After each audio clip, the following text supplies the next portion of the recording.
4 महीने बाद जदों कि मेरे को वाल पेंटिंग करवा ली, मेरे को सारे पंफलेट लवा के सारा कुछ करा के 4 महीने बाद मैनू मेरी सीट जी बदल के वो BSP ने दे दी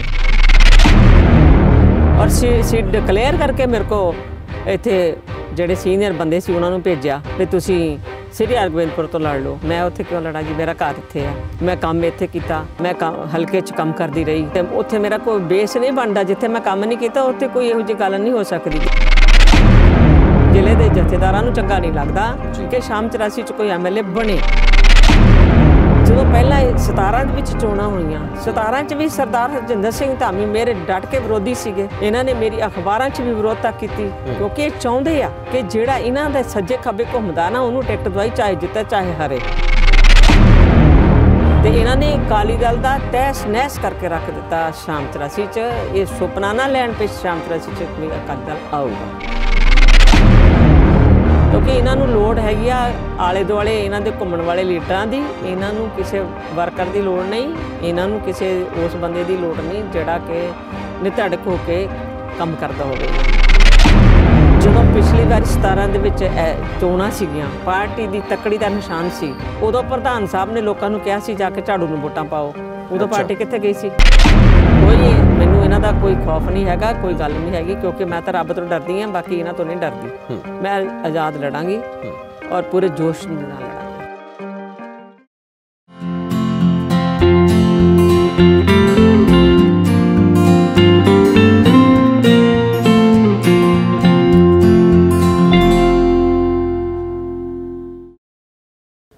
पंजाबी नैशनल टीवी तुसीं देख रहे हो, तुहाडा सारिਆਂ ਦਾ दिल इस्तकबाल करते हैं। पंजाब ਦੇ ਵਿੱਚ ਇਸ ਵੇਲੇ सियासी माहौल काफ़ी गरमाया होया और सियासी पारा जिहड़ा चढ़िया होया। हर एक पार्टी अपने उम्मीदवार जिहड़े आ ਉਹ घोषित करती है और ऐलान कर दिते ने। बहुते लोगों ने आम आदमी पार्टी वालों भी ऐलान हो चुका है। श्रोमणी अकाली दल ਤੇ बहुजन समाज पार्टी का जो गठ जोड़िया उन्होंने वालों भी अपने उम्मीदवार जोड़े ऐलान दिते गए हैं। कांग्रेस पार्टी हाले थोड़ी जी पछड़ी हुई है, उन्होंने भी आने वाले दिनों के अनाउंसमेंट हो जानी है। और उधर जेकर असीं गल करिए तो भारतीय जनता पार्टी भी पहुंचा फसाउण की कोशिश के है।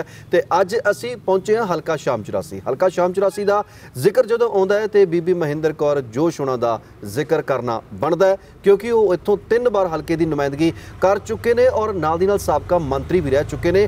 इस बार उन्होंने सीट पहला उन्होंने दे दी गई सी, बाद विच उन्होंने सीट कट के बहुजन समाज पार्टी दे नाल अदला बदली सीटां कर लईआं गईआं। इसे गल दा रोस बीबी महेंद्र कौर जोश होना नूं भी है और हुणा बाजब भी है। और इस वेले उन्होंने सुखबीर सिंह बादल होना दे मुकाबले अकाली दल ते बहुजन समाज पार्टी के उम्मीदवार के मुकाबले जो एक वड्डी रैली करके दिखाई तो उत्थे फिर बगावत का झंडा गढ़ दिता है। अज पंजाबी नैशनल टीवी ते बीबी महेंद्र कौर जोशी साडे नाल ने। सब तो पहला बीबी जी सारे इस प्रोग्राम में तुहाडा निੱਘਾ स्वागत। बहुत बहुत धन्यवाद जी तुहाडा जी कि तुसीं पंजाबी चैनल वाले सानू एक निमाणे जे परिवार नूं मिलने वास्ते आए हैं जी। ये तुहाडा काफ़ी मान सम्मान है शाम 84 के हल्के दे विच। और ये बहुजन समाज पार्टी ते श्रोमणी अकाली दल हुण इकट्ठे होए ने। पहला भारतीय जनता पार्टी दे नाल इन्हां दा गठजोड़ सी ते अज इन्हां ने बहुजन समाज पार्टी दे नाल गठजोड़ कर लिया। पहला तो इस गठजोड़ दे बारे दसो कि तुहानूं ये गठजोड़ किद्दां दा लगा? देखो ये जिहड़ा गठजोड़ इन्हां ने कीता, इन्हां ने ये गल कही सी कि आपां 20 सीटां जिहड़ियां वो BSP नूं देणियां ते मेरी सीट जिहड़ी शाम 84 वाली सीट सी जिथे कि मैं 5 वारी इलैक्शन लड़ चुकी हाँ जी। और ये 5 वारी इलैक्शन दे विचों मैं 3 वारी जित्ती और 3 वारी कैबिनेट दी वजीर भी बनी हाँ जी। लेकिन इन्हां ने जदों ये सीट छड्डी सीगी उदों इन्हां ने मैनूं ये गल कही सीट छड्डण जिद्दन सीटां छड्डियां गईयां और 20 सीटां इन्होंने BSP लिए छड्डियां उदों साडी शाम 84 अकाली दल लिए छड्ड दित्ती जी।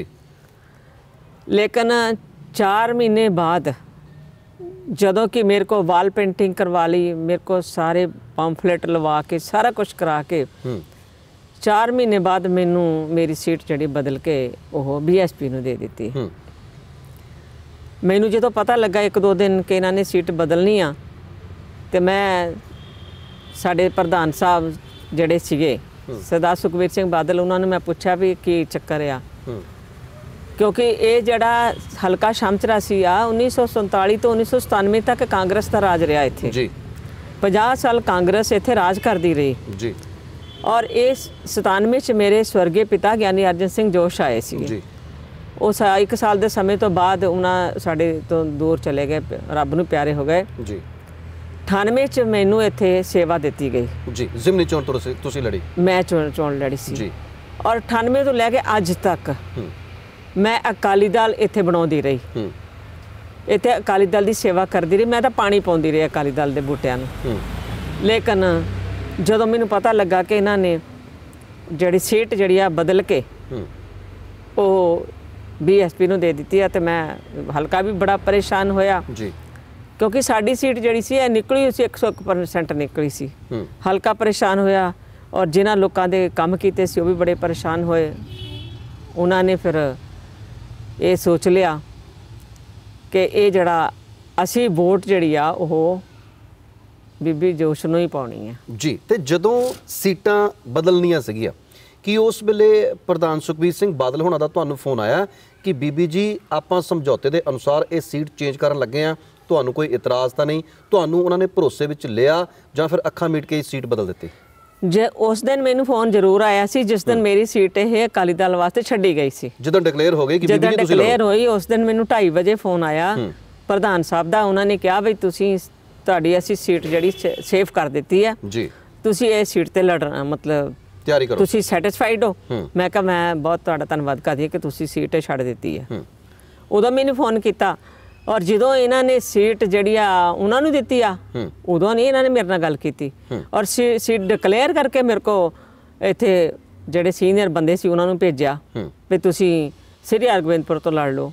ਮੈਂ ਉੱਥੇ ਕਿਉਂ ਲੜਾਂ ਜੀ, ਮੇਰਾ ਘਰ ਇੱਥੇ ਆ, ਮੈਂ ਕੰਮ ਇੱਥੇ ਕੀਤਾ, ਮੈਂ ਹਲਕੇ 'ਚ ਕੰਮ ਕਰਦੀ ਰਹੀ ਤੇ ਉੱਥੇ ਮੇਰਾ ਕੋਈ ਬੇਸ ਨਹੀਂ ਬਣਦਾ। ਜਿੱਥੇ ਮੈਂ ਕੰਮ ਨਹੀਂ ਕੀਤਾ ਉੱਥੇ ਕੋਈ ਇਹੋ ਜਿਹੀ ਗੱਲ ਨਹੀਂ ਹੋ ਸਕਦੀ। ਜਿੱਥੇ ਮੇਰਾ ਪਿਆਰ ਆ, ਜਿੱਥੇ ਮੇਰੇ ਭੈਣ ਭਰਾ, ਮੇਰੇ ਜਿਹੜਾ ਭਾਈਚਾਰਕ ਸਾਂਝ ਆ, ਜਿੱਥੇ ਮੇਰੇ ਲੋਕ ਆਪਣੇ ਆ ਔਰ ਜਿੱਥੇ ਮੈਂ ਲੋਕਾਂ ਦੀ ਸੇਵਾ ਕੀਤੀ ਆ, ਉਹ ਲੋਕਾਂ ਨੂੰ ਛੱਡ ਕੇ ਮੈਂ ਆਪਣੇ ਹਲਕੇ ਨੂੰ ਆਪਣਾ ਪਰਿਵਾਰ ਸਮਝਦੀ ਆ, ਉਹਨਾਂ ਨੂੰ ਛੱਡ ਕੇ ਮੈਂ ਦੂਜੇ ਥਾਂ ਤੇ ਕਿਵੇਂ ਜਾ ਸਕਦੀ ਹਾਂ? ਦੇਖੋ, ਜਿੱਦਾਂ ਤੁਸੀਂ ਦੱਸਦੇ ਹੋ ਕਿ ਤੁਸੀਂ ਇੱਥੇ ਤੁਹਾਡੇ ਕੋਲੋਂ ਇਹਨਾਂ ਨੇ ਕੰਧਾਂ ਰੰਗਵਾ ਲਈਆਂ, ਪੈਂਫਲੇਟ ਬਣਵਾ ਲਏ, ਬਹੁਤ ਇਸ਼ਤਿਹਾਰਬਾਜ਼ੀ ਵੀ ਹੋ ਗਈ ਕਿ ਬੀਬੀ ਮਹਿੰਦਰ ਕੌਰ ਜੋਸ਼ ਤੋਂ ਇਲੈਕਸ਼ਨ ਲੜਨਗੇ। ਉਸ ਤੋਂ ਬਾਅਦ ਚੁੱਪ ਚਪੀਤੇ ਬਿਨਾਂ ਤੁਹਾਨੂੰ ਦੱਸਿਆ ਸੀਟ ਬਦਲ ਕੇ ਰੱਖ ਦਿੰਦੇ ਨੇ। ਉਸ ਰਾਤ ਨੀਂਦ ਆ ਗਈ ਸੀ? ਦੇਖੋ ਜੀ, ਜਦੋਂ ਮੇਰੀ ਸੀਟ ਬਦਲੀ ਆ ਨਾ, ਮੈਨੂੰ ਇਹ ਪਹਿਲੇ ਪਤਾ ਲੱਗ ਗਿਆ ਸੀ ਕਿ ਜਿਹੜੇ ਇੱਥੇ ਦੇ ਪ੍ਰਧਾਨ ਆ, ਸ਼੍ਰੋਮਣੀ ਗੁਰਦੁਆਰਾ ਪ੍ਰਬੰਧਕ ਕਮੇਟੀ ਦੇ ਪ੍ਰਧਾਨ ਆ ਸਰਦਾਰ ਹਰਜਿੰਦਰ ਸਿੰਘ ਜੀ ਧਾਮੀ ਜੀ, ਇਹਨਾਂ ਦੇ ਜਿਹੜੇ ਆਲੇ ਦੁਆਲੇ ਦੇ ਚਹੇਤੇ ਆ, ਉਹਨਾਂ ਨੇ ਪਹਿਲਾਂ ਹੀ ਕਹਿਣਾ ਸ਼ੁਰੂ ਕਰ ਦਿੱਤਾ ਸੀ ਕਿ ਅਸੀਂ ਸੀਟ ਬਦਲ ਹੋ ਗਈ। ਇਹਦਾ ਮਤਲਬ ਹੈ ਸਰਦਾਰ ਹਰਜਿੰਦਰ ਸਿੰਘ ਧਾਮੀ ਸ਼੍ਰੋਮਣੀ ਗੁਰਦੁਆਰਾ ਪ੍ਰਬੰਧਕ ਕਮੇਟੀ ਜਿਹੜਾ ਪ੍ਰਧਾਨ ਆ, ਉਹਨੂੰ ਪਤਾ ਸੀ ਕਿ ਇਹ ਸੀਟ ਅਸੀਂ ਬਦਲਾਈ ਆ, ਕਿਉਂਕਿ ਇੱਥੇ ਇਹ ਸਿਸਟਮ ਚੱਲ ਰਿਹਾ ਕਿ ਜੇ ਸ਼ਾਮ ਚਰਸ ਦੀ ਸੀਟ ਦਾ MLA ਕੋਈ ਬਣਦਾ ਤੇ ਇਹਨਾਂ ਦੀ ਕੋਈ ਪੁੱਛ ਗਿੱਛ ਨਹੀਂ ਹੁੰਦੀ। ਜਦੋਂ MLA ਬਣ ਜਾਂਦੇ ਆ ਉਹਨਾਂ ਨੇ ਤੇ ਫਿਰ ਲੋਕਾਂ ਨਾਲ ਸਿੱਧਾ ਰਾਬਤਾ ਹੀ ਰੱਖਣਾ ਨਾ, ਤੇ ਫਿਰ ਲੋਕ ਇਹਨਾਂ ਕੋਲ ਨਹੀਂ ਜਾਂਦੇ। ਇਸ ਕਰਕੇ ਇਹਨਾਂ ਨੂੰ ਤਕਲੀਫ ਰਹਿੰਦੀ ਆ ਕਿ ਸ਼ਾਮ ਚਰਾਸੀ ਚ ਕੋਈ MLA ਜਿੱਤੇ ਨਾ। ਇਸ ਕਰਕੇ ਇਹਨਾਂ ਨੇ ਮੈਨੂਪਲੇਟ ਕੀਤਾ, ਇਸ ਗੱਲ ਨੂੰ ਮੈਨੂਪਲੇਟ ਕਰਕੇ ਜਿਹੜੀ ਮੇਰੀ ਸੀਟ ਇਹਨਾਂ ਨੇ BSP ਨੂੰ ਦਵਾਈ ਹੈ। ਜਿਵੇਂ ਤੁਸੀਂ ਕਹਿ ਰਹੇ ਹੋ ਕਿ ਸ਼੍ਰੋਮਣੀ ਗੁਰਦੁਆਰਾ ਪ੍ਰਬੰਧਕ ਕਮੇਟੀ ਦੇ ਪ੍ਰਧਾਨ ਹਰਜਿੰਦਰ ਸਿੰਘ ਧਾਮੀ ਜਿਹੜੇ ਨੇ, ਉਹਨਾਂ ਦੇ ਕਰਕੇ ਜਾਂ ਉਹਨਾਂ ਦੇ ਚਹੇਤਿਆਂ ਦੇ ਕਰਕੇ ਜਾਂ ਉਹਨਾਂ ਦੇ ਆਲੇ ਦੁਆਲੇ ਜਿੰਨੇ ਲੋਕ ਸੀ, ਉਹਨਾਂ ਨੇ ਜਾ ਕੇ ਕੰਨ ਭਰੇ ਤੇ ਇਹ ਸੀਟ ਚੇਂਜ ਹੋ ਗਈ। ਸਿੱਧਾ ਇਲਜ਼ਾਮ ਹੈ ਹਰਜਿੰਦਰ ਸਿੰਘ ਧਾਮੀ ਉਹਨਾਂ ਦੇ ਉੱਪਰ। ਹਾਂ, ਬਿਲਕੁਲ ਸਿੱਧਾ ਲਾਉਣੀ ਹੈ, ਇਹ 'ਚ ਕੋਈ ਦੋ ਰਾਮਾ ਨਹੀਂ ਆ, ਇਹ 'ਚ ਕੋਈ ਦੋ ਰਾਮਾ ਨਹੀਂ, ਕਿਉਂਕਿ ਪ੍ਰਧਾਨ ਸਾਹਿਬ ਨੇ ਤਾਂ ਮੈਨੂੰ ਪਹਿਲੇ ਦਿਨ ਹੀ ਡਿਕਲੇਅਰ ਕਰਤਾ ਸੀਗਾ। ਅੱਛਾ। ਸਰਦਾਰ ਸੁਖਬੀਰ ਸਿੰਘ ਬਾਦਲ ਨੇ ਜਦੋਂ ਸੀਟ ਛੱਡੀ ਆ ਉਦੋਂ ਹੀ ਮੈਨੂੰ ਕਹਿ ਦਿੱਤਾ ਸੀ, ਔਰ 4 ਮਹੀਨੇ ਬਾਅਦ ਫਿਰ ਬਾਅਦ 'ਚ ਕੀ ਹੋ ਗਿਆ, ਕੋਈ ਇਦਾਂ ਦੀ ਗੱਲ ਨਹੀਂ।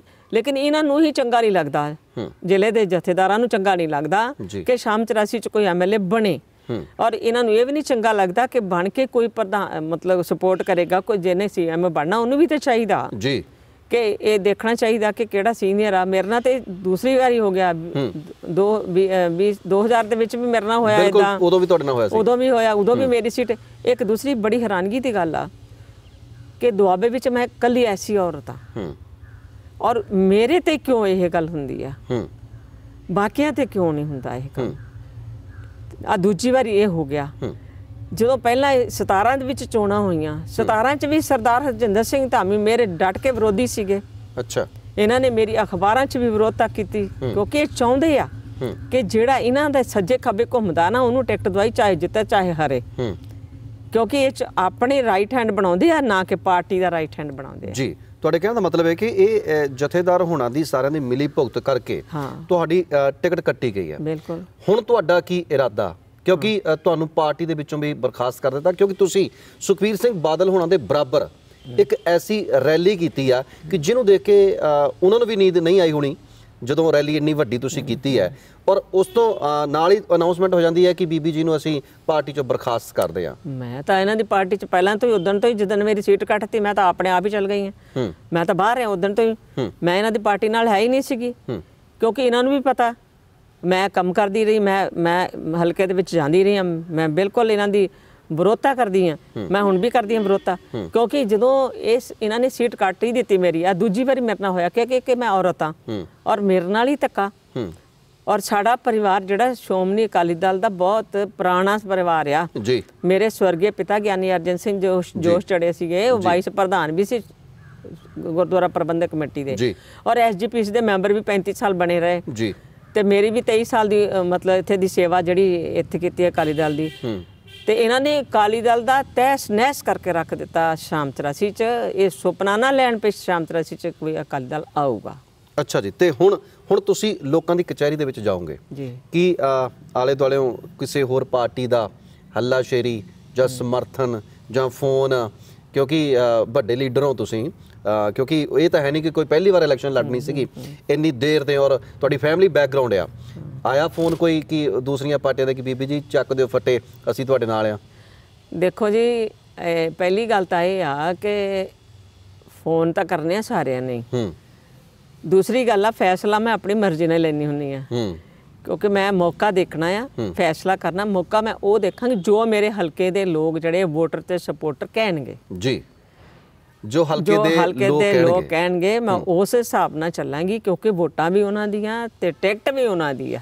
ਲਓ ਜੀ, ਹਲਕੇ ਦੇ ਲੋਕਾਂ ਦੀ ਵੋਟ ਵੀ ਹੈ, ਸਪੋਰਟ ਵੀ ਹੈ, ਟਿਕਟ ਵੀ ਉਹਨਾਂ ਦੀ ਹੈ। ਤੇ ਬੀਬੀ ਮਹਿੰਦਰ ਕੌਰ ਜੋਸ਼ ਜੀ ਹਲਕੇ ਦੇ ਵੋਟਰਾਂ ਦੇ ਨਾਲ ਸਲਾਹ ਮਸ਼ਵਰੇ ਤੋਂ ਬਾਅਦ ਆਪਣੀ ਅਗਲੀ ਰਣਨੀਤੀ ਘੜਨਗੇ, ਔਰ ਬਗਾਵਤ ਦਾ ਝੰਡਾ ਜਿਹੜਾ ਉਹਨਾਂ ਨੇ ਗੱਡ ਦਿੱਤਾ ਸੁਖਬੀਰ ਸਿੰਘ ਬਾਦਲ ਉਹਨਾਂ ਦੇ ਮੂਹਰੇ ਰੈਲੀ ਕਰਕੇ ਉਹਨਾਂ ਨੂੰ ਦਿਖਾ ਦਿੱਤਾ ਕਿ ਲੋਕ ਮੇਰੇ ਨਾਲ ਨੇ।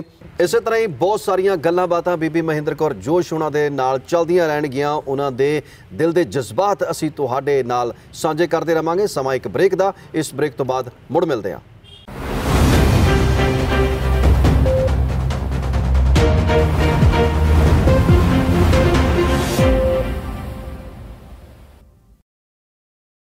ਇਸ ਬ੍ਰੇਕ ਤੋਂ ਬਾਅਦ ਇੱਕ ਵਾਰ ਮੁੜ ਤੁਹਾਡਾ ਸਵਾਗਤ। ਇਸ ਵੇਲੇ ਅਸੀਂ ਬੀਬੀ ਮਹਿੰਦਰ ਕੌਰ ਜੋਸ਼ ਉਹਨਾਂ ਦੇ ਨਾਲ ਆ, ਉਹਨਾਂ ਦੇ ਨਾਲ ਉਹਨਾਂ ਦੇ ਦਿਲ ਦੇ ਜਜ਼ਬਾਤ ਅਸੀਂ ਸੁਣ ਰਹੇ ਹਾਂ, ਕਿਉਂਕਿ ਇਸ ਵੇਲੇ ਉਹਨਾਂ ਦੇ ਮਨ ਦੇ ਵਿੱਚ ਰੋਸਾ ਆ, ਗੁੱਸਾ ਆ, ਗਿਲਾ ਆ ਆਪਣੀ ਪਾਰਟੀ ਦੇ ਪ੍ਰਤੀ ਕਿ ਉਹਨਾਂ ਦੀ ਟਿਕਟ ਕੱਟ ਕੇ ਬਹੁਜਨ ਸਮਾਜ ਪਾਰਟੀ ਦੇ ਖਾਤੇ ਦੇ ਵਿੱਚ ਪਾ ਦਿੱਤੀ ਗਈ ਹੈ ਜੀ। ਬੀਬੀ ਜੀ, ਹੁਣ ਕੀ ਇਸ ਵੇਲੇ ਹੁਣ ਆਜ਼ਾਦ ਲੜਨ ਦੀ ਪੂਰੀ ਤਿਆਰੀ ਹੈ? ਫਿਰ ਹੁਣ ਲੜੋਗੇ ਇਲੈਕਸ਼ਨ, ਜਾਓਗੇ ਮੈਦਾਨ ਦੇ ਵਿੱਚ? ਪਹਿਲੀ ਗੱਲ ਤਾਂ ਇਹ ਆ, ਮੈਂ ਤੁਹਾਡੇ ਨਾਲ ਕਰਨਾ ਚਾਹੁੰਦੀ ਹਾਂ ਕਿ ਪੰਜਾਬੀ ਨੈਸ਼ਨਲ ਟੀਵੀ ਦਾ ਬਹੁਤ ਧੰਨਵਾਦ ਕਰਦੀ ਹਾਂ ਕਿ ਜਿਨ੍ਹਾਂ ਨੇ ਮੇਰੀ ਇਹ ਗੱਲ ਜਿਹੜੀ ਆ ਦੇਸ਼ਾਂ ਵਿਦੇਸ਼ਾਂ 'ਚ ਪਹੁੰਚਾਉਣੀ ਆ। ਦੂਸਰੀ ਗੱਲ, ਮੈਂ ਆਪਣੇ ਜਿਹੜੇ ਦੇਸ਼ਾਂ ਤੇ ਵਿਦੇਸ਼ਾਂ 'ਚ ਸਾਰੇ ਭਾਈਚਾਰਾ ਸਾਂਝ ਆ ਮੇਰੀ, ਬਹੁਤ ਸਾਰੀ ਉੱਥੇ ਭਰਾ ਬੈਠੇ ਆ, ਭੈਣਾਂ ਬੈਠੀਆਂ, ਬਜ਼ੁਰਗ ਬੈਠੇ ਆ, ਉਹਨਾਂ ਨੂੰ ਵੀ ਮੇਰੀ ਬੇਨਤੀ ਆ ਕਿ ਸਾਡੇ ਹਲਕੇ ਨਾਲ ਬਹੁਤ ਵੱਡਾ ਧੱਕਾ ਹੋਇਆ, ਤੁਸੀਂ ਵੀ ਇੱਥੋਂ ਸਪੋਰਟ ਕਰੋ ਜੀ, ਕਿਉਂਕਿ ਜੋ ਹੋਇਆ ਉਹ ਉਹਨਾਂ ਨੂੰ ਵੀ ਇਸ ਗੱਲ ਦਾ ਪਤਾ, ਕਿਉਂਕਿ ਇਹਨਾਂ ਨੂੰ ਬੰਦੇ ਚੰਗੇ ਚਾਹੀਦੇ ਹੀ ਨਹੀਂ, ਕਿਉਂਕਿ ਇਹਨਾਂ ਨੂੰ ਲੋੜ ਹੈਗੀ ਆ ਆਲੇ ਦੁਆਲੇ ਇਹਨਾਂ ਦੇ ਘੁੰਮਣ ਵਾਲੇ ਲੀਡਰਾਂ ਦੀ। ਇਹਨਾਂ ਨੂੰ ਕਿਸੇ ਵਰਕਰ ਦੀ ਲੋੜ ਨਹੀਂ, ਇਹਨਾਂ ਨੂੰ ਕਿਸੇ ਉਸ ਬੰਦੇ ਦੀ ਲੋੜ ਨਹੀਂ ਜਿਹੜਾ ਕਿ ਨਿਧੜਕ ਹੋ ਕੇ ਕੰਮ ਕਰਦਾ ਹੋਵੇ ਇਹਨਾਂ ਦਾ। ਇਸ ਕਰਕੇ ਬਿਲਕੁਲ ਇਹ ਸੱਚੀ ਗੱਲ ਆ ਕਿ ਆਜ਼ਾਦ ਇਲੈਕਸ਼ਨ ਲੜਾਂਗੀ ਔਰ ਡਟ ਕੇ ਲੜਾਂਗੀ ਜੀ। ਕੋਈ ਮੈਨੂੰ ਇਹਨਾਂ ਦਾ ਕੋਈ ਖੌਫ ਨਹੀਂ ਹੈਗਾ, ਕੋਈ ਗੱਲ ਨਹੀਂ ਹੈਗੀ, ਕਿਉਂਕਿ ਮੈਂ ਤਾਂ ਰੱਬ ਤੋਂ ਡਰਦੀ ਹਾਂ, ਬਾਕੀ ਇਹਨਾਂ ਤੋਂ ਨਹੀਂ ਡਰਦੀ। ਮੈਂ ਆਜ਼ਾਦ ਲੜਾਂਗੀ ਔਰ ਪੂਰੇ ਜੋਸ਼ ਦੇ ਨਾਲ ਲੜਾਂਗੇ ਜੀ। ਬੀਬੀ, ਜੋਸ਼ ਦੇ ਵਿੱਚ ਜੋਸ਼ ਤਾਂ ਫਿਰ ਹੋਣਾ ਹੀ ਚਾਹੀਦਾ। ਨਹੀਂ, ਜੋਸ਼ ਵੀ ਆ, ਹੋਸ਼ ਵੀ ਆ, ਉਹ ਤੇ ਹੈ। ਇੰਨਾ ਲੰਮਾ ਸਮਾਂ ਤੁਸੀਂ ਸਿਆਸਤ ਨੂੰ ਦਿੱਤਾ ਤੇ ਉਸ ਤੋਂ ਬਾਅਦ ਕੋਈ ਮਨਾਉਣ ਨਹੀਂ ਆਇਆ? ਕੋਈ ਆਗੂ, ਕੋਈ ਕਿਸੇ ਦਾ ਫੋਨ ਆਇਆ ਹੋਵੇ ਕਿ ਬੀਬੀ ਜੀ ਅਸੀਂ ਤੁਹਾਡੇ ਨਾਲ ਆ, ਤੁਸੀਂ ਸਾਡੇ ਨਾਲ ਚੱਲੋ, ਔਰ ਰਲ ਮਿਲ ਕੇ ਆਪਾਂ ਇਲੈਕਸ਼ਨ ਲੜੀਏ ਜਾਂ ਜਿੱਤੀਏ, ਸਾਨੂੰ ਤੁਹਾਡੀ ਸਲਾਹ ਦੀ ਲੋੜ ਆ, ਤੁਹਾਡੇ ਜੋਸ਼ ਦੀ ਵੀ ਲੋੜ ਆ, ਹੋਸ਼ ਦੀ ਵੀ ਲੋੜ ਆ? ਕਿਹਾ ਕਿਸੇ ਨੇ ਆਣ ਕੇ?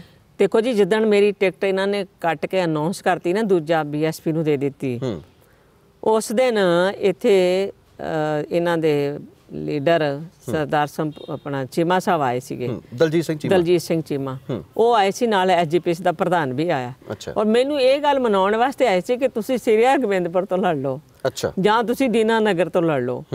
ਤੁਸੀਂ ਮੈਨੂੰ ਦੱਸੋ ਮੈਂ ਆਪਣਾ ਘਰ ਛੱਡ ਕੇ ਕਿਵੇਂ ਜਾ ਸਕਦੀ ਹਾਂ, ਮੈਂ ਆਪਣਾ ਪਰਿਵਾਰ ਛੱਡ ਕੇ ਕਿਵੇਂ ਜਾ ਸਕਦੀ ਹਾਂ, ਕਿਉਂਕਿ ਸ਼ਾਮ 84 ਨੂੰ ਮੈਂ ਆਪਣਾ ਘਰ ਸਮਝਦੀ ਹਾਂ, ਆਪਣਾ ਪਰਿਵਾਰ ਸਮਝਦੀ ਹਾਂ। ਮੈਂ ਇਹਨਾਂ ਨੂੰ ਛੱਡ ਕੇ ਮੈਂ ਦੂਜੇ ਪਾਸੇ ਕਿੱਦਾਂ ਜਾ ਸਕਦੀ ਹਾਂ। ਮੈਨੂੰ ਤਾਂ ਇਸ ਕਰਕੇ ਮਨਾਉਣ ਵਾਸਤੇ ਆਏ ਸੀ, ਤੇ ਮੈਂ ਏਡੀ ਕੋ ਨਿਆਣੀ ਤਾਂ ਹੈ ਨਹੀਂ, ਮੈਂ ਇਹਨਾਂ ਦੇ ਕਹਿਣ ਤੇ ਮੰਨ ਜਾਣਾ ਸੀਗਾ। ਔਰ ਮੇਰਾ ਬਿਲਕੁਲ ਮੈਂ ਇਸ ਪਰਿਵਾਰ ਨੂੰ, ਇਸ ਘਰ ਨੂੰ, ਇਸ ਹਲਕੇ ਨੂੰ ਨਹੀਂ ਛੱਡ ਸਕਦੀ। ਅੱਛਾ, ਹੁਣ ਤੁਸੀਂ ਕੀ ਕਹਿ ਕੇ ਲੋਕਾਂ ਦੇ ਕੋਲ ਵੋਟ ਮੰਗੋਗੇ? ਕਿਹੜੇ ਕੰਮ ਗਣਾਉਂਗੇ ਲੋਕਾਂ ਦੇ ਕੋਲ ਜਾ ਕੇ? ਉਹਨਾਂ ਦੇ ਕਚਹਿਰੀ ਦੇ ਵਿੱਚ ਜਾਣਾ, ਕੀ ਕਹਿ ਕੇ ਕਹੋਗੇ ਕਿ ਮੈਨੂੰ ਵੋਟ ਪਾਓ, ਮੈਨੂੰ ਤੁਸੀਂ ਕਾਮਯਾਬ ਕਰੋ? ਕੀ ਹੈ ਤੁਹਾਡੇ ਉਹਨਾਂ ਨੂੰ, ਲੋਕਾਂ ਨੂੰ ਗਣਾਉਣ ਵਾਲੇ ਕੰਮ? ਦੇਖੋ, ਪਹਿਲੀ ਗੱਲ ਤਾਂ ਇਹ ਆ ਕਿ ਮੈਂ ਘੱਟੋ ਘੱਟ 450 ਕਰੋੜ ਰੁਪਈਆ ਸ਼ਾਮ 84 ਚ ਲਗਾ ਦਿੱਤਾ, ਜਿਹਦੇ ਵਿੱਚ ਬੜੇ ਵੱਡੇ ਪ੍ਰੋਜੈਕਟ ਲੈ ਕੇ ਆਈ ਸੀ।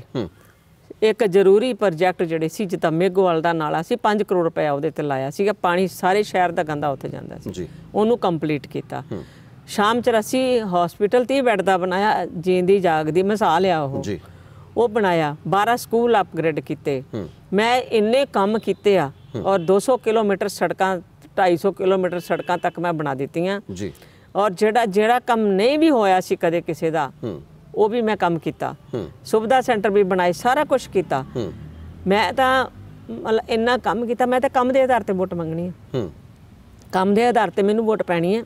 ਔਰ ਮੈਂ ਕਦੀ ਝੂਠ ਨਹੀਂ ਬੋਲਿਆ, ਮੈਂ ਜੋ ਕਹਿੰਦੀ ਹਾਂ ਮੈਂ ਕਰਦੀ ਹਾਂ। ਮੈਂ ਲੋਕਾਂ ਦੇ ਫੈਸਲੇ ਵੀ ਕੀਤੇ ਆ, ਮੈਂ ਲੋਕਾਂ ਦੇ ਘਰਾਂ ਦੇ ਵਿੱਚ ਵੀ ਗਈ ਹਾਂ, ਮੈਂ ਕਿਸੇ ਦੁੱਖ ਸੁੱਖ ਦੀ ਸਾਂਝੀਵਾਲ ਵੀ ਆ ਉਹਨਾਂ ਦੀ। ਇਸ ਕਰਕੇ ਉਹ ਮੈਨੂੰ ਆਪਣੇ ਪਰਿਵਾਰ ਦਾ ਮੈਂਬਰ ਸਮਝਦੇ ਆ ਲੋਕ, ਤੇ ਮੈਨੂੰ ਵੋਟਾਂ ਉਹਨਾਂ ਨੇ ਆਪੇ ਪਾਉਣੀਆਂ, ਕਿਉਂਕਿ ਮੈਂ ਨਾ ਤਾਂ ਝੂਠ ਬੋਲਣਾ, ਤੇ ਨਾ ਮੈਂ ਕੋਈ ਹੇਰਾਫੇਰੀ ਕਰਨੀ, ਨਾ ਮੈਂ ਕੋਈ ਕਰਪਸ਼ਨ ਕਰਨੀ। ਮੇਰਾ ਕੋਈ ਮੁੱਦਾ ਨਹੀਂ ਇਹ, ਮੇਰਾ ਕੰਮ ਹੈਗਾ ਸੇਵਾ ਕਰਨਾ। ਮੈਂ ਸੇਵਾ ਕਰਦੀ ਹਾਂ, ਸੇਵਾ ਕਰੂੰਗੀ, ਇਹ ਲੋਕਾਂ ਨੂੰ ਮੇਰੇ ਤੇ ਯਕੀਨ ਆ। ਅੱਛਾ, ਚਲੋ ਇੱਕ ਹੋਰ ਸਵਾਲ, ਕਿ ਜੇਕਰ ਆਪਾਂ ਸੇਵਾ ਕਰ ਲਈ, ਇੰਨੇ ਵੱਡੇ ਪੱਧਰ ਤੇ ਤੁਸੀਂ ਆਪਣੇ ਕੰਮ ਗਣਾਏ ਆ, ਤੇ ਜੇਕਰ ਹੁਣ ਪਾਰਟੀ ਨੇ ਟਿਕਟ ਪਹਿਲਾਂ ਦਿੱਤੀ ਵੀ ਸੀ ਤੁਹਾਨੂੰ, ਫਿਰ ਮੁੜ ਕੇ ਸਮਝੌਤੇ ਦੇ ਤਹਿਤ ਕੱਟ ਦਿੱਤੀ, ਦੁੱਖ ਤਾਂ ਹੁੰਦਾ ਹੈ ਕਿ ਜਦੋਂ ਕਿਸੇ ਦੇ ਕੋਲੋਂ ਆਪਾਂ ਕੋਈ ਚੀਜ਼ ਦੇ ਕੇ ਖੋਹ ਲਈਏ, ਪਰ ਦੁੱਖ ਤਾਂ ਹੁੰਦਾ ਹੈ। ਪਰ ਕੀ ਇੱਥੇ ਸਾਰੇ ਲੀਡਰ ਜਿਹੜੇ ਆ, ਇਕੱਲੀ ਤੁਹਾਡੀ ਗੱਲ ਨਹੀਂ, ਬਹੁਤ ਸਾਰੇ ਲੀਡਰ ਆ, ਜਦੋਂ ਟਿਕਟ ਨਹੀਂ ਮਿਲਦੀ ਉਦੋਂ ਹੀ ਬਾਗੀ ਹੋ ਜਾਂਦੇ ਆ। ਇਹ ਕੀ ਚੱਕਰ ਆ ਕਿ ਅਸੀਂ ਕਿਉਂ ਆਪਣੀ ਉਸ ਸੀਟ ਨੂੰ ਅਸੀਂ ਜੱਦੀ ਪੁਸ਼ਟੀ ਸਮਝ ਲੈਂਦੇ ਆ ਕਿ ਅੱਜ ਮੈਂ ਆ, ਕੱਲ ਮੇਰਾ ਬੇਟਾ ਹੋਏਗਾ, ਕੱਲ ਨੂੰ ਉਹਦਾ ਬੇਟਾ ਹੋਏਗਾ, ਫਿਰ ਉਸ ਤੋਂ ਬਾਅਦ ਇਹ ਕਿਉਂ ਇਸ ਤਰ੍ਹਾਂ ਮੰਨ ਲੈਂਦੇ ਆਪਾਂ? ਹੁਣ ਤੁਸੀਂ ਇਹ ਦੇਖੋ, ਤੁਸੀਂ ਘਰ ਵਿੱਚ ਰਹਿੰਦੇ ਆ, ਹੋਰ ਕਿਤੇ ਬਾਹਰ ਘਰ ਚ ਬਜ਼ੁਰਗਾਂ ਨੂੰ ਬਾਹਰ ਥੋੜਾ ਕੱਢ ਦਿੰਦਾ ਕੋਈ, ਹੈ ਨਾ? ਜੇ ਕੋਈ ਕੱਢੂਗਾ ਤਾਂ ਦੁਖੀ ਤਾਂ ਹੋਊਗਾ ਹੀ ਉਹ। ਇਸ ਕਰਕੇ ਇਹ ਹਲਕਾ ਜਿਹੜਾ ਆ, ਜਿੱਥੇ ਇੰਨੀ ਦੇਰ ਸੇਵਾ ਕੀਤੀ ਆ, ਤੇ ਕੁਦਰਤੀ ਤੌਰ ਤੇ ਤੁਹਾਡਾ ਲਗਾਅ ਵੀ ਤੇ ਘਰ ਦੇ ਵਿੱਚ ਹੈਗਾ ਹੀ ਆ ਨਾ, ਤੇ ਮੇਰਾ ਵੀ ਘਰ ਆ ਇਹ, ਇਸ ਕਰਕੇ ਮੇਰਾ ਵੀ ਲਗਾਅ ਲੋਕਾਂ ਨਾਲ ਮਿਲ ਰਿਹਾ ਹੈਗਾ। ਇਸ ਕਰਕੇ ਲੋਕ ਮੇਰੇ ਤੇ ਮੈਂ ਲੋਕਾਂ ਦੀ, ਇਹ ਪਰਿਵਾਰ ਹੁੰਦਾ, ਇੱਕ ਪਰਿਵਾਰ ਬਣ ਜਾਂਦਾ, ਉਹਨੂੰ ਛੱਡਿਆ ਨਹੀਂ ਜਾ ਸਕਦਾ। ਇਹ ਜ਼ਰੂਰੀ ਤਾਂ ਨਹੀਂ ਹੁੰਦਾ ਵੀ ਛੱਡਿਆ ਨਹੀਂ ਜਾਂਦਾ। ਅਗਰ ਜੇ ਤੁਸੀਂ ਕਿਸੇ ਦੀ ਟਿਕਟ ਕੱਟਣੀ ਵੀ ਹੈ ਤਾਂ ਉਹਦੇ ਨਾਲ ਸਹਿਮਤੀ ਤੇ ਕਰੋ, ਉਹਦੇ ਨਾਲ ਗੱਲ ਤੇ ਕਰੋ ਵੀ ਆ ਟਿਕਟ ਕੱਟਣੀ ਹੈ। ਕੋਈ ਗੱਲਬਾਤ ਨਹੀਂ ਹੋਈ, ਕੋਈ ਐਡਜਸਟਮੈਂਟ ਨਹੀਂ। ਆਹੀ ਹੈ ਤੁਸੀਂ ਉੱਥੇ ਜਾ ਕੇ ਲੜ ਲਓ, ਉੱਥੇ ਕਿ ਲੜੋਗੇ? ਐਡਜਸਟਮੈਂਟ ਕਾਦੀ ਹੈ? ਇਹਨਾਂ ਦੀ ਕਿਹੜੀ ਸਰਕਾਰ ਸੀ ਜਿਹੜੀ ਐਡਜਸਟਮੈਂਟ ਮੇਰੀ ਕਰ ਲੈਣੀ ਸੀ? ਕੱਲ ਕੋਈ ਹੁੰਦਾ ਨਾ ਵੀ ਕੱਲ ਨੂੰ ਜਦੋਂ ਸਰਕਾਰ ਬਣਦੀ ਹੈ ਕਿ ਬੀਬੀ ਜੀ ਕੋਈ ਨਹੀਂ, ਤੁਹਾਨੂੰ ਕਿਸੇ ਚੰਗੇ ਥਾਂ, ਇਹ ਤਾਂ ਰੱਬ ਹੀ ਦੇਖਦਾ ਨਾ ਬਣਦੀ ਕਿ ਨਹੀਂ ਬਣਦੀ। ਤੁਹਾਨੂੰ ਕੀ ਲੱਗਦਾ? ਮੈਂ ਤਾਂ ਕੁਝ ਨਹੀਂ ਕਹਿ ਸਕਦੀ, ਮੈਂ ਤਾਂ ਰੱਬ ਦੇ ਆਸਰੇ ਆ, ਔਰ ਇਹ ਤਾਂ ਰੱਬ ਦੇਖੂਗਾ ਬਣਦੀ ਕਿਹਦੀ ਨਹੀਂ ਬਣਦੀ। ਇਹਦੇ ਵਿੱਚ ਮੈਂ ਤਾਂ ਇਸ ਕਿਉਂਕਿ ਮੈਂ ਤਾਂ ਕੋਈ ਅੰਤਰਜਾਮੀ ਹੈ ਨਹੀਂ, ਇਹ ਤਾਂ ਰੱਬ ਹੀ ਦੇਖਦਾ ਨਾ ਬਣਦੀ ਕਿ ਨਹੀਂ ਬਣਦੀ। ਕੀ ਕਹਿੰਦਾ ਤੁਹਾਡਾ? ਨਹੀਂ, ਸਿਆਸੀ ਤਜਰਬਾ ਤੇ ਇਹ ਤਾਂ ਲੋਕ ਦੱਸਣਗੇ, ਇਹ ਤਾਂ ਲੋਕ ਵੋਟਰ ਦੱਸਣਗੇ, ਸਪੋਰਟਰ ਦੱਸਣਗੇ। ਸਿਆਸੀ ਤਜਰਬਾ ਤਾਂ ਇੱਥੇ ਹੀ ਦੇਖ ਲਿਓ ਇਹਨਾਂ ਦਾ ਬਣਦਾ। ਚਲੋ, ਤੁਸੀਂ ਆਜ਼ਾਦ ਖੜਦੇ ਹੋ ਤੇ ਆਪਣਾ ਮੁਕਾਬਲਾ ਕਿਹਦੇ ਨਾਲ ਸਮਝਦੇ ਹੋ ਸ਼ਾਮ 84 ਦੇ ਵਿੱਚ? ਮੈਂ ਤਾਂ ਮੁਕਾਬਲਾ ਕਿਸੇ ਨਾਲ ਵੀ ਨਹੀਂ ਸਮਝਦੀ।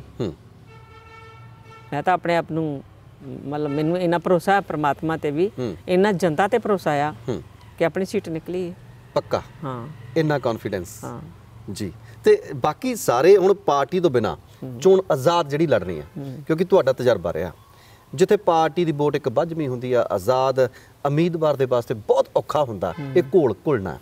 ਤੇ ਤੁਹਾਨੂੰ ਕੀ ਲੱਗਦਾ ਹੈ ਕਿ ਆਉਣ ਵਾਲੇ ਸਮੇਂ ਦੇ ਵਿੱਚ ਕਿਹੜੀਆਂ ਚੁਣੌਤੀਆਂ ਦਾ ਸਾਹਮਣਾ ਕਰਨਾ ਪੈ ਸਕਦਾ? ਤੇ 2002 ਦੇ ਵਿੱਚ ਜਦੋਂ ਮੇਰੀ ਟਿਕਟ ਕੱਟੀ ਸੀ, ਉਦੋਂ ਵੀ ਤਾਂ ਮੈਂ ਆਜ਼ਾਦ ਹੀ ਸੀ। ਬਿਲਕੁਲ, ਉਦੋਂ ਇਹਨਾਂ ਨੇ ਦੇਖ ਹੀ ਲਿਆ ਸੀ, ਇਹਨਾਂ ਨੇ ਆਪਣੀਆਂ ਵੋਟਾਂ ਕਾਂਗਰਸ ਨੂੰ ਪਾਤੀਆਂ, ਇਸੇ ਪ੍ਰਧਾਨ ਨੇ ਲੋਕਾਂ ਨੂੰ ਕਹਿ ਕੇ ਉਹਨੂੰ ਝਾੜੂ ਨੂੰ ਪਾਤੀਆਂ ਸੀ। ਤਾਂ ਫਿਰ ਇੱਕ ਤੁਸੀਂ ਇਲਜ਼ਾਮ ਇਹ ਵੀ ਲਗਾਉਂਦੇ ਹੋ ਕਿ ਤੁਹਾਡੇ ਜਿਹੜੇ ਆਪਣੇ ਪ੍ਰਧਾਨ ਸਾਹਿਬ ਨੇ ਸ਼੍ਰੋਮਣੀ ਗੁਰਦੁਆਰਾ ਪ੍ਰਬੰਧਕ ਕਮੇਟੀ ਦੇ, ਤੁਸੀਂ ਇਹ ਤੁਹਾਡਾ ਕਹਿਣਾ ਹੈ ਕਿ ਉਹ ਸ਼ਰਾਬਾਂ ਵਰਤਾਉਂਦੇ ਸੀ ਰੈਲੀ ਦੇ ਵਿੱਚ ਲੋਕਾਂ ਨੂੰ ਇਕੱਠਿਆਂ ਕਰਨ ਦੇ ਵਾਸਤੇ? ਇਹ ਤਾਂ ਲੋਕਾਂ ਨੇ ਤਾਂ ਕਿਹਾ, ਲੋਕਾਂ ਨੇ ਦੱਸਿਆ ਵੀ ਸ਼ਰਾਬਾਂ ਵਰਤਾਉਂਦੇ ਸੀ, ਲੋਕਾਂ ਨੇ ਗੱਲ ਕੀਤੀ, ਮੈਂ ਤਾਂ ਨਹੀਂ ਕੀਤੀ। ਅੱਛਾ, ਲੋਕ ਹੀ ਕਹਿੰਦੇ ਆ ਨਾ, ਇਸ ਕਰਕੇ ਕਿ ਤੁਸੀਂ ਜਿਹਨੇ ਜਿੱਥੇ ਮਿਲੀ ਹੋਊਗੀ, ਜਿੱਥੇ ਗਈ ਹੋਊਗੀ, ਉਹਨਾਂ ਨੂੰ ਪਤਾ ਹੋਊਗਾ। ਦੂਸਰੀ ਗੱਲ ਇੱਕ ਮੈਂ ਹੋਰ ਵੀ ਕਹਿਣਾ ਚਾਹੁੰਦੀ ਆ ਜੀ, ਰਾਗ ਗਾਉਂਦੇ ਆ, ਪਾਰਟੀ ਦੀ ਗੱਲ ਕਰਦੇ ਆ। ਜਦੋਂ ਪਿਛਲੀ ਵਾਰ 17 ਦੇ ਵਿੱਚ ਚੋਣਾਂ ਸੀਗੀਆਂ, ਪਾਰਟੀ ਦੀ ਤੱਕੜੀ ਦਾ ਨਿਸ਼ਾਨ ਸੀ, ਉਦੋਂ ਪ੍ਰਧਾਨ ਸਾਹਿਬ ਨੇ ਲੋਕਾਂ ਨੂੰ ਕਿਹਾ ਸੀ ਜਾ ਕੇ ਝਾੜੂ ਨੂੰ ਵੋਟਾਂ ਪਾਓ। ਉਦੋਂ ਪਾਰਟੀ ਕਿੱਥੇ ਗਈ ਸੀ? ਹੁਣ ਕਿਹੜੀ ਪਾਰਟੀ ਆ? ਨਾਲੇ ਇੱਕ ਚੀਜ਼ ਹੋਰ ਵੀ ਦੇਖੋ ਕਿ ਸ਼੍ਰੋਮਣੀ ਗੁਰਦੁਆਰਾ ਪ੍ਰਬੰਧਕ ਕਮੇਟੀ ਦਾ ਪ੍ਰਧਾਨ ਇੱਕ ਬਹੁਤ ਵੱਡੀ ਗੱਲ ਆ ਜੀ, ਔਰ ਉਹਦਾ ਕੰਮ ਹੈਗਾ ਧਾਰਮਿਕ ਪਾਸੇ ਧਿਆਨ ਦੇਣਾ ਜੀ, ਉਹਦਾ ਕੰਮ ਹੈਗਾ ਐਸਜੀਪੀਸੀ ਦਾ ਕੰਮ ਕਰਨਾ ਜੀ। ਉਹਦਾ ਕੰਮ ਇਹ ਥੋੜਾ ਵੀ ਹਾਥੀ ਵਾਲੇ ਪਾਸੇ ਤੁਰਿਆ ਰਵੇ। ਜੇ ਐਡੀ ਗੱਲ ਸੀ ਤਾਂ ਫਿਰ ਇਹਨਾਂ ਨੂੰ ਇਹ ਨਹੀਂ ਚਾਹੀਦਾ ਕਿ ਮੈਂ ਵੀ ਇੱਥੋਂ ਐਸਜੀਪੀਸੀ ਲੜਨੀ ਆ ਤੇ ਇਹ ਟਿਕਟ ਜਿਹੜੀ ਆ ਇਹ ਤੱਕੜੀ ਤੇ ਰੱਖੋ। ਜੀ, ਤੱਕੜੀ ਤੇ ਰੱਖੋ। ਨਹੀਂ, ਪਰ ਸਮਝੌਤੇ ਦੇ ਵਿੱਚ ਤਾਂ ਕੁਝ ਵੀ ਹੋ ਸਕਦਾ ਨਾ। ਸਮਝੌਤੇ ਦੇ ਵਿੱਚ ਤਾਂ ਪਹਿਲਾਂ ਮੇਰੀ ਟਿਕਟ ਮੈਨੂੰ ਮਿਲ ਹੀ ਗਈ ਸੀ। ਇਸੇ ਗੱਲ ਦਾ ਰੋਸਾ। ਹਾਂ ਬਿਲਕੁਲ ਜੀ। ਫਿਰ ਪਹਿਲਾਂ ਨਾ ਦਿੰਦੇ। ਹਾਂ, ਪਹਿਲਾਂ ਕਿਉਂ ਦਿੱਤੀ ਤੇ ਬਾਅਦ ਵਿੱਚ ਕਿਉਂ ਮਤਲਬ ਦੂਜੇ ਪਾਸੇ ਚੱਲ ਗਈ? ਜੀ, ਇਹਦਾ ਮਤਲਬ ਮੈਨੂਪੂਲੇਸ਼ਨ ਆ ਨਾ। ਇਸ ਕਰਕੇ ਪ੍ਰਧਾਨ ਸਾਹਿਬ ਨੂੰ ਚੰਗਾ ਲੱਗਦਾ ਹੀ ਨਹੀਂ ਪਈ ਇੱਥੇ ਤੱਕੜੀ ਦਾ ਨਿਸ਼ਾਨ ਆ ਵੀ, ਕਿਉਂਕਿ ਹੋਰ ਕਿਸੇ ਨੂੰ ਚਾਹੁੰਦੇ ਸੀ। ਪਿਛਲੀ ਵਾਰੀ ਜਦੋਂ 17 ਵਿੱਚ ਇਲੈਕਸ਼ਨ ਹੋਈ ਆ, ਉਦੋਂ ਇਹ ਆਪਣਾ ਰਾਈਟ ਹੈਂਡ ਬੰਦਾ ਜਿਹੜਾ ਉਹਨੂੰ ਦਵਾਉਣਾ ਚਾਹੁੰਦੇ ਸੀ। ਅਖਬਾਰਾਂ ਵੀ ਪਈਆਂ, ਅਖਬਾਰਾਂ ਦੇ ਵਿੱਚ ਵੀ ਲਿਖਿਆ ਸੀ ਇਹਨਾਂ ਨੇ। ਅੱਛਾ, ਵੀ ਅਸੀਂ ਵਿਰੋਧਤਾ ਕਰਦੇ ਹਾਂ, ਜਾ ਕੇ ਇਹਨਾਂ ਲੋਕਾਂ ਨੂੰ ਕਹਿ ਕੇ ਝਾੜੂ ਨੂੰ ਵੋਟਾਂ ਪਵਾਤੀਆਂ ਸੀ। ਉਦੋਂ ਕਿੱਥੇ ਗਿਆ ਅਕਾਲੀ ਦਲ? ਹੁਣ ਕਿਹੜਾ ਅਕਾਲੀ ਦਲ ਲੱਭਦੇ ਆ? ਹੁਣ ਤਾਂ ਹੈ ਹੀ ਨਹੀਂ। ਅੱਛਾ, ਜੇਕਰ ਤੁਸੀਂ ਅੱਛਾ, ਦੂਸਰੀ ਗੱਲ ਇੱਕ ਹੋਰ ਆ ਜੀ, ਪ੍ਰਧਾਨ ਦਾ ਕੰਮ ਇਹ ਥੋੜਾ, ਪ੍ਰਧਾਨ ਤੇ ਸਾਰਿਆਂ ਲਈ ਸਾਂਝਾ ਹੁੰਦਾ। ਜੀ, ਜੀ, ਕਿਉਂਕਿ ਉਹਨਾਂ ਦਾ ਤਾਂ ਧਾਰਮਿਕ ਮਸਲੇ ਹੱਲ ਕਰਨਾ ਬਹੁਤ ਵੱਡਾ ਅਦਾਰਾ ਹੈ, ਬਹੁਤ ਵੱਡਾ। ਐਡੀ ਗੱਲ ਬੜਾ ਰਿਸਪੈਕਟੇਬਲ ਇਹਨਾਂ ਦੀ ਪੋਸਟ ਆ ਜੀ। ਔਰ ਇਹ ਤਾਂ ਨਹੀਂ ਹੋਣਾ ਚਾਹੀਦਾ ਵੀ ਤੁਸੀਂ ਆ ਕੇ ਸਟੇਜਾਂ ਉੱਤੇ ਬੋਲੋ। ਪਰ ਤੁਹਾਡੇ ਨਾਲ ਹੀ ਕਿਉਂ ਇੰਨੀ ਖਾਰ ਖਾਂਦੇ ਆ? ਮੇਰੇ ਨਾਲ ਇਸ ਕਰਕੇ ਖਾਰ ਖਾਂਦੇ ਕਿ ਮੈਂ ਲੋਕਾਂ ਦਾ ਸਿੱਧਾ ਰਾਬਤਾ ਰੱਖਦੀ ਹਾਂ, ਸਿੱਧਾ ਕੰਮ ਕਰਦੀ ਹਾਂ। ਇਹ ਕਹਿੰਦੇ ਆ ਵੀ ਸਾਡੇ ਥਰੂ ਆਵੇ, ਉਹ ਨਹੀਂ ਆਉਣਾ। ਅੱਛਾ, ਇਨ ਮਨਾਉਣਾ ਚਾਹੁੰਦੇ ਆ ਨਾ, ਮੈਂ ਮੰਨਦੀ ਨਹੀਂ ਜੀ। ਤੇ ਜੇਕਰ ਤੁਸੀਂ ਗੱਲ ਕਰ ਰਹੇ ਹੋ ਕਿ ਬਜ਼ੁਰਗਾਂ ਦਾ ਘਰ ਦੇ ਵਿੱਚ ਸਤਿਕਾਰ ਹੋਣਾ ਚਾਹੀਦਾ ਹੈ, ਉਹਨਾਂ ਦਾ ਪੂਰਾ ਮਾਣ ਮਰਿਆਦਾ ਉਹਨਾਂ ਦੀ ਜੋ ਹੈਗੀ ਉਹ ਪੂਰੀ ਤਰ੍ਹਾਂ ਹੋਣੀ ਚਾਹੀਦੀ ਹੈ, ਤੇ ਇਸ ਵੇਲੇ ਸ਼੍ਰੋਮਣੀ ਅਕਾਲੀ ਦਲ ਦੇ ਵਿੱਚ ਸਭ ਤੋਂ ਬਜ਼ੁਰਗ ਜਿਹੜੇ ਆ ਪ੍ਰਕਾਸ਼ ਸਿੰਘ ਬਾਦਲ ਜੀ, ਜਿਹੜੇ ਇੰਨਾ ਲੰਮਾ ਤਜਰਬਾ ਆ, ਤੁਹਾਨੂੰ ਕੀ ਲੱਗਦਾ ਕਿ ਉਹਨਾਂ ਦੇ ਤਜਰਬੇ ਦਾ ਲਾਹਾ ਮੌਜੂਦਾ ਪ੍ਰਧਾਨ ਜਿਹੜੇ ਆ ਸੁਖਬੀਰ ਸਿੰਘ ਬਾਦਲ ਹੁਣੀ ਲੈ ਰਹੇ ਆ?